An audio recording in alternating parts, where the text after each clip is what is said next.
Bonjour et bienvenue chez la Fée du Sommeil. Ce soir, retrouvons la suite du conte des Mille et une nuits qui se nomme Histoire de Noureddin Ali et de Bedreddin Hassan. Très bonne écoute. 105e nuit.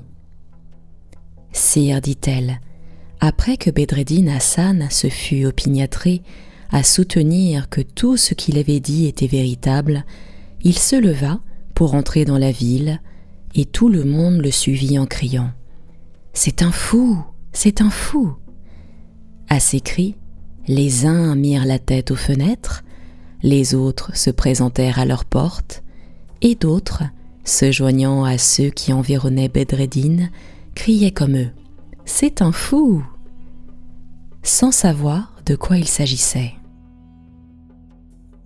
Dans l'embarras où était ce jeune homme, il arriva dans la maison d'un pâtissier qui ouvrait sa boutique, et il entra dedans pour se dérober aux huées du peuple qui le suivait. Ce pâtissier avait été autrefois chef d'une troupe d'Arabes vagabonds qui détroussaient les caravanes, et quoiqu'il fût venu s'établir à Damas, où il ne donnait aucun sujet de plainte contre lui, il ne laissait pas d'être craint de tous ceux qui le connaissaient. C'est pourquoi, dès le premier regard qu'il jeta sur la populace qui suivait Bedreddin, il la dissipa. Le pâtissier, voyant qu'il n'y avait plus personne, fit plusieurs questions au jeune homme. Il lui demanda qui il était, ce qui l'avait amené à Damas. Bedreddin Hassan ne lui cacha ni sa naissance, ni la mort du grand vizir son père. Il lui conta ensuite de quelle manière il était sorti de Balsora et comment, après s'être endormi la nuit précédente sur le tombeau de son père, il s'était trouvé à son réveil au Caire, où il avait épousé une dame. Enfin, il lui marqua la surprise où il était de se voir à Damas sans pouvoir comprendre toutes ces merveilles. « Votre histoire est des plus surprenantes, » lui dit le pâtissier. « Mais si vous voulez suivre mon conseil, vous ne ferez confidence à personne de toutes les choses que vous venez de me dire, et vous attendrez patiemment que le ciel daigne finir les disgrâces dont il permet que vous soyez affligés. Vous n'avez qu'à demeurer avec moi pendant ce temps-là, et comme je n'ai pas d'enfant, je suis prêt à vous reconnaître pour mon fils si vous y consentez. Après que je vous aurai adopté, vous irez librement par la ville et vous ne serez plus exposé aux insultes de la populace. » Quoique cette adoption ne fît pas honneur au fils d'un grand vizir, Bedreddin ne laissa pas d'accepter la proposition du pâtissier, jugeant bien que c'était le meilleur parti qu'il devait prendre dans la situation où était sa fortune. Le pâtissier le fit habiller, prit des témoins, et alla déclarer devant un cadi qu'il le connaissait pour son fils, après quoi Bedreddin demeura chez lui sous le simple nom de Hassan et apprit la pâtisserie. Pendant que cela se passait à Damas, la fille de Shemseddin Mohammed se réveilla et, ne trouvant pas Bedreddin auprès d'elle, crut qu'il s'était levé sans vouloir interrompre son repos et qu'il reviendrait bientôt. Elle attendait son retour lorsque le vizir Shemseddin Mohammed, son père, vivement touché de l'affront qu'il croyait avoir reçu du sultan d'Égypte, vint frapper à la porte de son appartement, résolu de pleurer avec elle sa triste destinée. Il l'appela par son nom, et elle n'eut pas plus tôt entendu sa voix qu'elle se leva pour lui aller ouvrir la porte.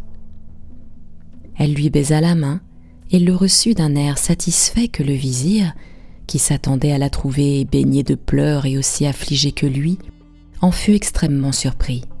« Malheureuse, lui dit-il en colère, est-ce ainsi que tu parais devant moi? Après l'affreux sacrifice que tu viens de consommer, peux-tu m'offrir un visage si content ?» Scheherazade cessa de parler en cet endroit parce que le jour parut.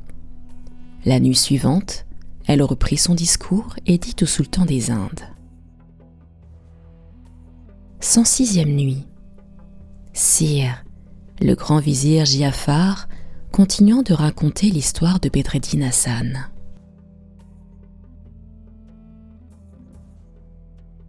Quand la nouvelle mariée, poursuivit-il, vit que son père lui reprochait la joie qu'elle faisait paraître, elle lui dit « Seigneur, ne me faites point de grâce un reproche si injuste. Ce n'est pas le bossu que je déteste plus que la mort, ce n'est pas ce monstre que j'ai épousé. Tout le monde lui a fait tant de confusion qu'il a été contraint de s'en aller cacher et de faire place à un jeune homme charmant qui est mon véritable mari. » « Quelle fable me contez-vous » interrompit brusquement Shemseddin Mohammed. « Quoi ? Le bossu n'a pas couché cette nuit avec vous ?»« Non, Seigneur, répondit-elle, je n'ai point couché avec d'autres personnes qu'avec le jeune homme dont je vous parle, qui a de grands yeux et de grands sourcils noirs. » À ces paroles, le vizir perdit patience et se mit dans une furieuse colère contre sa fille. « Ah, méchante, lui dit-il, voulez-vous me faire perdre l'esprit par le discours que vous me tenez ? » « C'est vous, mon père, répartit-elle, qui me faites perdre l'esprit à moi-même par votre incrédulité. »« Il n'est donc pas vrai, répliqua le vizir, que le bossu... »« Eh, laissons là le bossu, interrompit-elle avec précipitation. « Maudit soit le bossu. Entendrai-je toujours parler du bossu ? » « Je vous le répète encore, mon père, ajouta-t-elle. Je n'ai point passé la nuit avec lui, mais avec le cher époux que je vous dis et qui ne doit pas être loin d'ici. » Shemseddin Mohammed sortit pour l'aller chercher. Mais, au lieu de le trouver, il fut dans une surprise extrême de rencontrer le bossu qui avait la tête en bas, les pieds en haut, dans la même situation où l'avait mis le génie. « Que veut dire cela ?» lui dit-il. « Qui vous a mis dans cet état ?»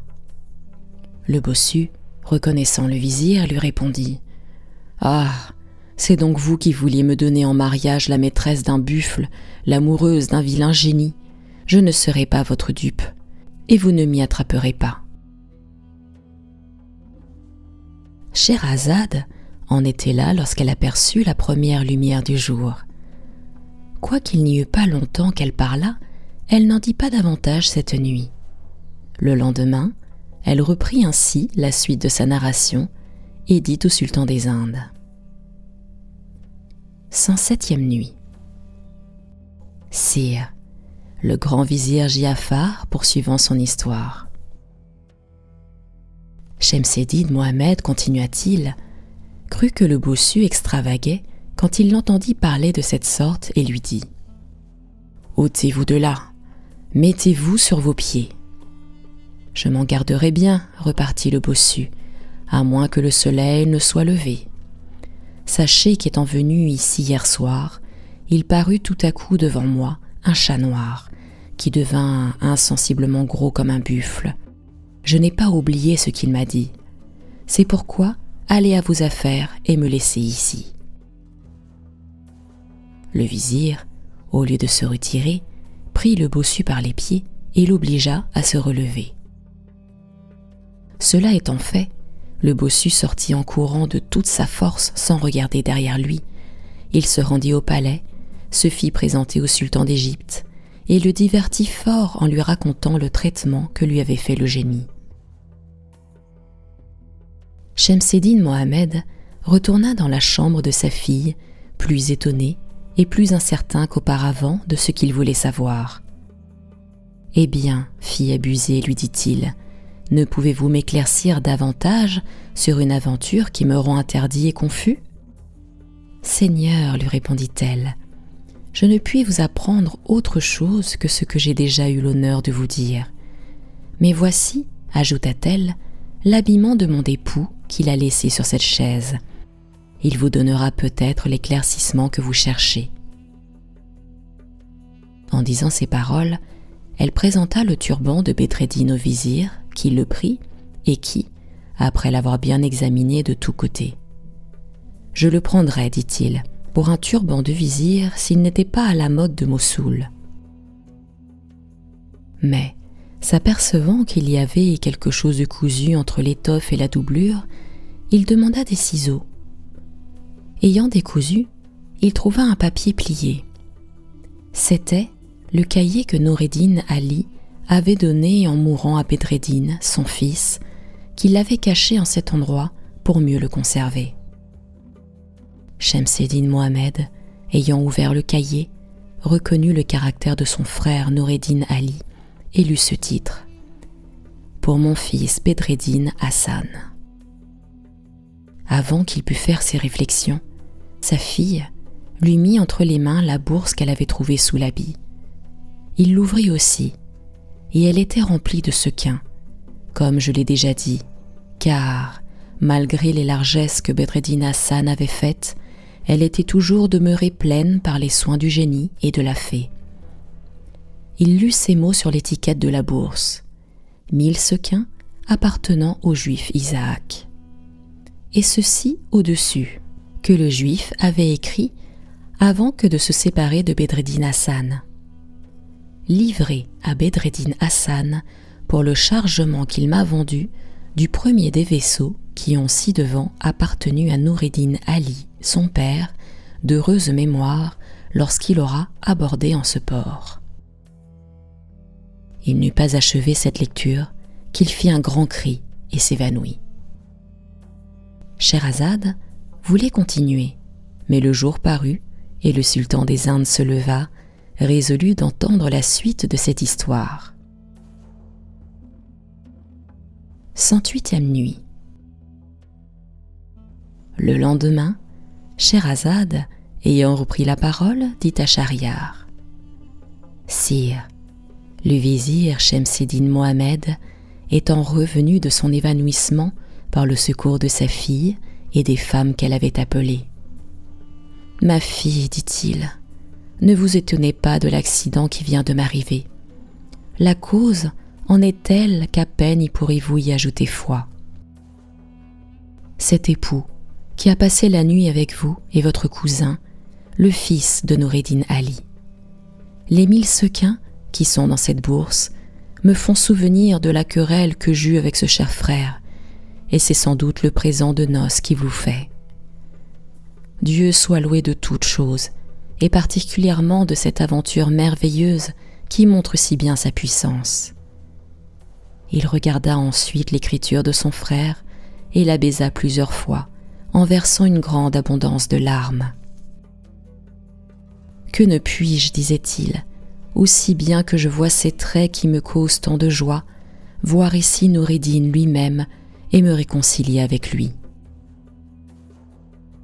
Il lut le cahier d'un bout à l'autre. Il y trouva les dates de l'arrivée de son frère à Balsora, de son mariage, de la naissance de Bedreddin Hassan, et lorsque, après avoir confronté ces dates avec celles de son mariage et de la naissance de sa fille au Caire, il eut admiré le rapport qu'il y avait entre elles et fait enfin réflexion que son neveu était son gendre. Il se livra tout entier à la joie. Il prit le cahier et l'étiquette de la bourse, les alla montrer au sultan, qui lui pardonna le passé et qui fut tellement charmé du récit de cette histoire qu'il la fit mettre par écrit avec toutes ces circonstances pour la faire passer à la postérité. Cependant, le vizir Shemseddin Mohammed ne pouvait comprendre pourquoi son neveu avait disparu. Il espérait néanmoins le voir arriver à tout moment, et il l'attendait avec la dernière impatience pour l'embrasser. Après l'avoir inutilement attendu pendant 7 jours, il le fit chercher par tout le Caire, mais il n'en apprit aucune nouvelle, quelque perquisition qu'il en pût faire. Cela lui causa beaucoup d'inquiétude. « Voilà, disait-il, une aventure fort singulière. Jamais personne n'en a éprouvé une pareille. » Dans l'incertitude de ce qui pouvait arriver dans la suite, il crut devoir mettre lui-même par écrit l'état où était alors sa maison, de quelle manière les noces s'étaient passées, comment la salle et la chambre de sa fille étaient meublées. Il fit aussi un paquet de turbans, de la bourse et du reste de l'habillement de Bedreddin et l'enferma sous la clé.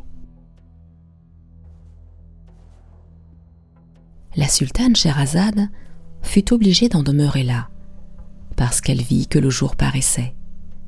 Sur la fin de la nuit suivante, elle poursuivit cette histoire dans ces termes. 109e nuit. Sire, le grand vizir Giafar continuant de parler au calife. Au bout de quelques jours, dit-il, la fille du vizir Shemseddin Mohammed s'aperçut qu'elle était grosse. Et, en effet, elle accoucha d'un fils dans les termes de 9 mois. On donna une nourrice à l'enfant, avec d'autres femmes et des esclaves pour le servir, et son aïeul le nomma Agib.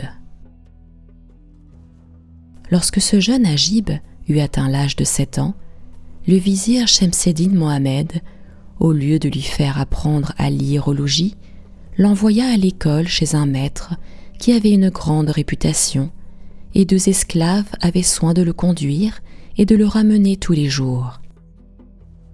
Agib jouait avec ses camarades. Comme ils étaient tous d'une condition en dessous de la sienne, ils avaient beaucoup de déférence pour lui.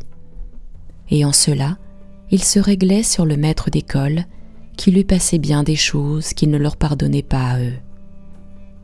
La complaisance aveugle qu'on avait pour Agib le perdit. Il devint fier, insolent. Il voulait que ses compagnons souffrissent tout de lui, sans vouloir rien souffrir d'eux. Il dominait partout, et si quelqu'un avait la hardiesse de s'opposer à ses volontés, il lui disait 1000 injures, et allait souvent jusqu'au cou. Enfin, il se rendit insupportable à tous les écoliers qui se plaignirent de lui au maître d'école. Il les exhorta d'abord à prendre patience, mais, quand il vit qu'il ne faisait qu'irriter par là l'insolence d'Agib et fatiguer lui-même des peines qu'il lui faisait. « Mes enfants, dit-il à ses écoliers, je vois bien qu'Agib est un petit insolent. Je vais vous enseigner un moyen de le mortifier de manière qu'il ne vous tourmentera plus. Je crois même qu'il ne reviendra plus à l'école. Demain, lorsqu'il sera venu et que vous voudrez jouer ensemble, rangez-vous autour de lui et que quelqu'un dise tout haut. Nous voulons jouer, mais c'est à condition que tous ceux qui joueront diront leur nom, celui de leur mère et de leur père. Nous regarderons comme des bâtards ceux qui refuseront de le faire, et nous ne souffrirons pas qu'ils jouent avec nous. » Le maître d'école leur fit comprendre l'embarras où ils jetteraient Agib par ce moyen, et ils se retirèrent chez eux avec bien de la joie. Le lendemain, dès qu'ils furent tous assemblés, ils ne manquèrent pas de faire ce que leur maître leur avait enseigné. Ils environnèrent Agib, et l'un d'entre eux prenant la parole.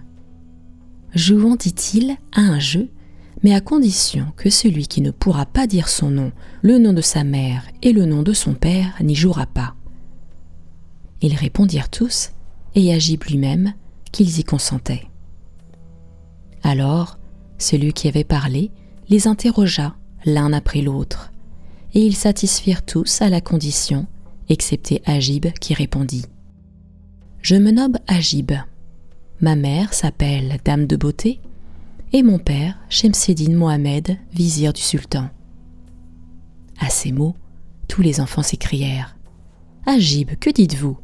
Ce n'est point là le nom de votre père, c'est celui de votre grand-père. »« Que Dieu vous confonde, répliqua-t-il en colère. « Quoi ? Vous osez dire que le vizir Shemseddin Mohammed n'est pas mon père ?» Les écoliers lui repartirent avec de grands éclats de rire.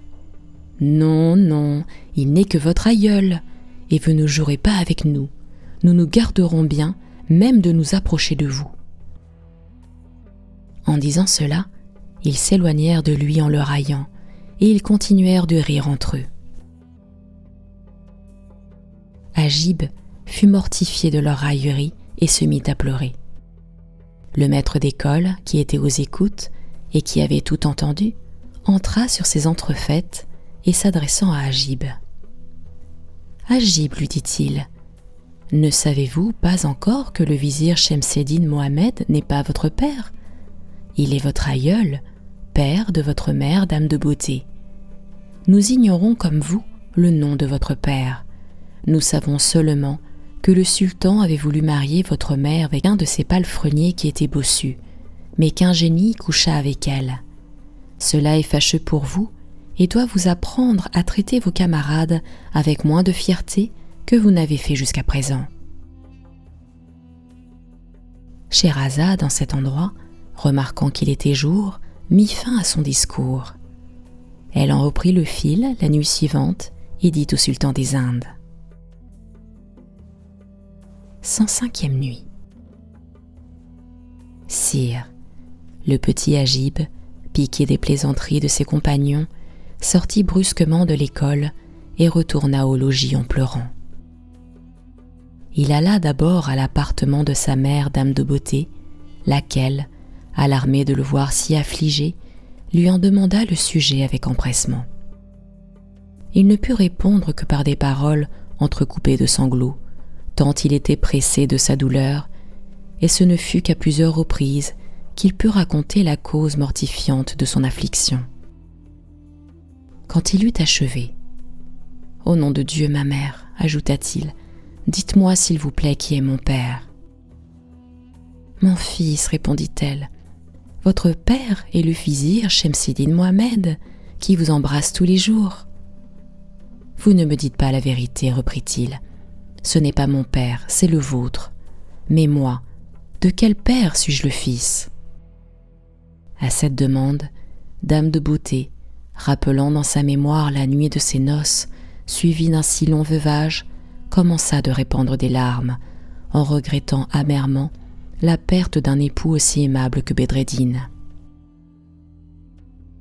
Dans le temps que dame de beauté pleurait d'un côté et Agib de l'autre, le vizir Shemseddin Mohammed entra et voulut savoir la cause de leur affliction.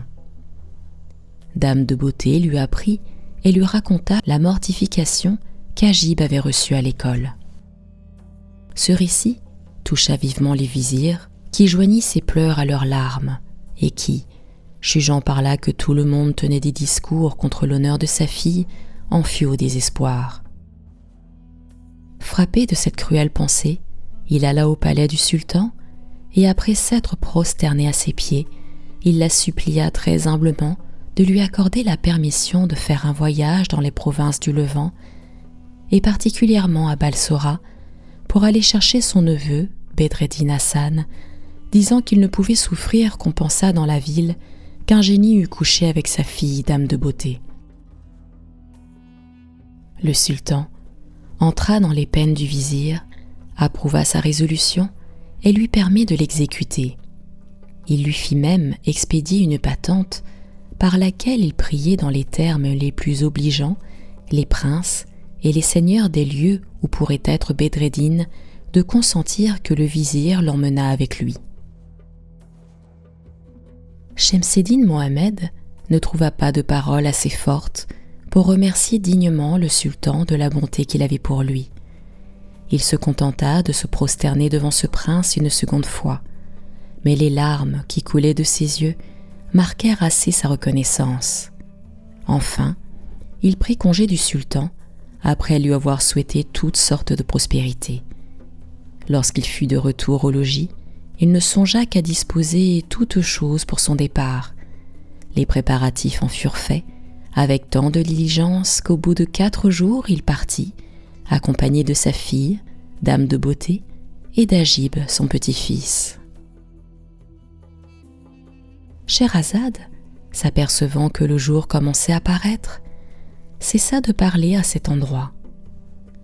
Le sultan des Indes se leva fort satisfait du récit de la sultane et résolut d'entendre la suite de cette histoire. Scheherazade contenta sa curiosité la nuit suivante et reprit la parole en ces termes. 109e nuit. Sire, le grand vizir Giafar adressant toujours la parole au calife Haroun al-Rachid. Shemseddin Mohammed, dit-il, prit la route de Damas avec sa fille, dame de beauté, et Agib, son petit-fils. Ils marchèrent 19 jours de suite sans s'arrêter en nul endroit, Mais le 20e étant arrivé dans une fort belle prairie peu éloignée de la porte de Damas, ils y mirent pied à terre et firent dresser leur tente sur le bord d'une rivière qui passe au travers de la ville et rend ses environs très agréables. Le vizir Shemseddin Mohammed déclara qu'il voulait séjourner 2 jours dans ce beau lieu et que le 3e, il continuerait ce voyage. Cependant, il permit aux gens de sa suite d'aller à Damas. Ils profitèrent presque tous de cette permission, les uns poussés par la curiosité de voir une ville dont ils avaient ouï parler si avantageusement, les autres pour y vendre des marchandises d'Égypte qu'ils avaient apportées ou pour y acheter des étoffes et des raretés du pays. Dame de Beauté, souhaitant que son fils Agib eût aussi la satisfaction de se promener dans cette célèbre ville, ordonna à l'eunuque qui servait de gouverneur à cet enfant de lui conduire et de bien prendre garde qu'il ne lui arrivât quelque accident. Agib, magnifiquement habillé, se mit en chemin avec l'eunuque qui avait à la main une grosse canne. Ils ne furent pas plutôt entrés dans la ville qu'Agib, qui était beau comme le jour, attira sur lui les yeux de tout le monde. Les uns sortaient de leur maison pour le voir de plus près. Les autres mettaient la tête aux fenêtres, et ceux qui passaient dans les rues ne se contentaient pas de s'arrêter pour le regarder. Ils l'accompagnaient pour avoir le plaisir de le considérer plus longtemps. Enfin, il n'y avait personne qui ne l'admirât et qui ne donnât 1000 bénédictions au père et à la mère qui avaient mis au monde un si bel enfant. L'eunuque et lui arrivèrent par hasard devant la boutique où était Bedreddin Hassan, et là, ils se virent entourés d'une si grande foule de peuple qu'ils furent obligés de s'arrêter. Le pâtissier qui avait adopté Bedreddin Hassan était mort depuis quelques années et lui avait laissé, comme à son héritier, sa boutique avec tous ses autres biens. Bedreddin était donc alors maître de la boutique et il exerçait la profession de pâtissier si habilement qu'il était en grande réputation dans Damas. Voyant que tant de monde assemblé devant sa porte regardait avec beaucoup d'attention Agib et l'eunuque, il se mit à les regarder aussi. Scheherazade, à ces mots, voyant paraître le jour, se tut, et Schahriar se leva fort impatient de savoir ce qui se passerait entre Agib et Bedreddin. La sultane satisfit son impatience sur la fin de la nuit suivante et reprit ainsi la parole. 112e nuit. Bedreddin Hassan, poursuivit le vizir Giafar, ayant jeté les yeux particulièrement sur Agib, se sentit aussitôt tout ému sans savoir pourquoi. Il n'était pas frappé comme le peuple de l'éclatante beauté de ce jeune homme, et son trouble et son émotion avaient une autre cause qui lui était inconnue. C'était la force du sang qui agissait dans ce tendre père, lequel, interrompant ses occupations, s'approcha d'Agib et lui dit d'un air engageant : « Mon petit seigneur, qui m'avez gagné l'âme, faites-moi la grâce d'entrer dans ma boutique et de manger quelque chose de ma façon, afin que pendant ce temps-là, j'aie le plaisir de vous admirer à mon aise. » Il prononça ces paroles avec tant de tendresse que les larmes lui en vinrent aux yeux. Le petit Agib en fut touché et se tourna vers l'eunuque. « Ce bonhomme, lui dit-il, a une physionomie qui me plaît, et il me parle d'une manière si affectueuse que je ne puis me défendre de faire ce qu'il souhaite. Entrons chez lui et mangeons de sa pâtisserie. »« Ah, vraiment, lui dit l'esclave, il ferait beau voir qu'un fils de vizir comme vous entrât dans la boutique d'un pâtissier pour y manger. Ne croyez pas que je le souffre. » « Hélas, mon petit seigneur, s'écria alors Bedreddin Hassan, on est bien cruel de confier votre conduite à un homme qui vous traite avec tant de dureté. » Puis, s'adressant à l'eunuque, « Mon bon ami, ajouta-t-il, n'empêchez pas ce jeune seigneur de m'accorder la grâce que je lui demande. Ne me donnez pas cette mortification. Faites-moi plutôt l'honneur d'entrer avec lui chez moi, et par là, vous ferez connaître que, Si vous êtes brun en dehors comme la châtaigne, vous êtes blanc aussi dedans comme elle. Savez-vous bien, poursuivit-il, que je sais le secret de vous rendre blanc, de noir que vous êtes. L'eunuque se mit à rire à ce discours et demanda à Bedreddin ce que c'était que ce secret. « Je vais vous l'apprendre, répondit-il aussitôt. Alors il lui récita des vers à la louange des eunuques noirs, disant que c'était par leur ministère que l'honneur des sultans, des princes et de tous les grands était en sûreté. L'eunuque fut charmé de ces vers et, cessant de résister aux prières de Bedreddin, laissa entrer Agib en sa boutique et y entra aussi lui-même. Bedreddin Hassan sentit une extrême joie d'avoir obtenu ce qu'il avait désiré avec tant d'ardeur et se remettant au travail qu'il avait interrompu. « Je faisais, dit-il, des tartes à la crème. Il faut, s'il vous plaît, que vous en mangiez. Je suis persuadé que vous les trouverez excellentes, car ma mère, qui les fait admirablement bien, m'a appris à les faire, et l'on vient en prendre chez moi de tous les endroits de cette ville. » En achevant ces mots, il tira du four une tarte à la crème, et après avoir mis dessus des grains de grenade et du sucre, il la servit devant Agib, qui la trouva délicieuse. L'eunuque, à qui Bedreddin en présenta aussi, emporta le même jugement. Pendant qu'ils mangeaient tous deux, Bedreddin Hassan examinait Agib avec une grande attention, et se représentant, en le regardant, qu'il avait peut-être un fils semblable de la charmante épouse dont il avait été si tôt et si cruellement séparé, cette pensée fit couler de ses yeux quelques larmes. Il se préparait à faire des questions au petit Agib sur le sujet de son voyage à Damas, mais cet enfant n'eut pas le temps de satisfaire sa curiosité, parce que l'eunuque, qui le pressait d'en se retourner sous les tentes de son aïeul, l'amena dès qu'il eut mangé.